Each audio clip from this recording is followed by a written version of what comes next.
দেখো বাঁধাকপি বসিয়ে দিলাম আজকে সকালবেলায়।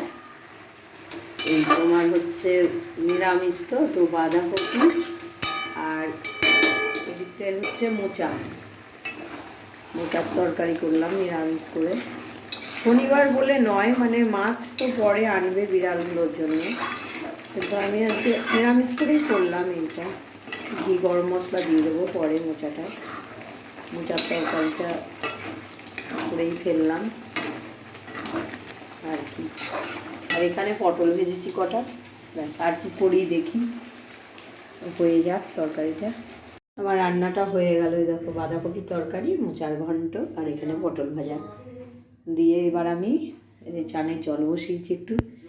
আর ভাতটা না একটু দেরিতেই করব গরম, আর ওই করে নেবে। আর চান করব এখন, চান করে পুজো দেব, তারপরে আবার দোকানে যাব। দেখো দেরি তো হয়েই যাচ্ছে, তো পরে আবার আমি করছি, দেখা দিচ্ছি, টাটা।